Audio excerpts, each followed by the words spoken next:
বিসমিল্লাহির রহমানির রহিম। প্রিয় খেলা দেখার দর্শক মণ্ডলী, সবার প্রতি আমার আন্তরিক সালাম। আসসালামু আলাইকুম। হিন্দু ভাইদের প্রতি নমস্কার, অন্য জাতির প্রতি আমার আন্তরিক ধন্যবাদ।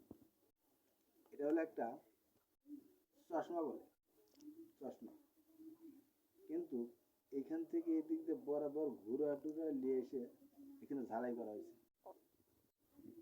ঝালাই ঝালাই এর ভিতরে যেটা দেওয়া হয়েছে। এখন মনে করেন এই জিনিসটা খুলতে হবে, কিভাবে খুলবে? এটা ম্যাজিক, মাথায় ব্রেন কাটা করা হয়। ম্যাজিশিয়ান সবসময় ম্যাজিকের ধান্দায় থাকে, ম্যাজিক কীভাবে আবিষ্কার করতে হয় সেটা জানে। যদি খেলাটা ভালো লাগে সাবস্ক্রাইব কমেন্ট করতে বলবেন না। খেলাটা এখন দেখেন, ম্যাজিশিয়ান মোহাম্মদ লুৎফর রহমান, গ্রাম দড়িপাড়া, থানা উল্লাপাড়া, জেলা সিরাজগঞ্জ। ভালো লাগলে আমার এই নাম্বারে কথা বলবেন, 01745498079, 498079, 01745498079। এই নাম্বারে কথা বলে ম্যাজিশিয়ান লুৎফর সাহেবের সাথে কথা বলতে পারবেন। খেলা স্টার্টিং হয়ে যাবে অল্প কিছুক্ষণের মধ্যেই। এখন খেলার সরঞ্জাম বের করছি, রেডি?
ধন্যবাদ।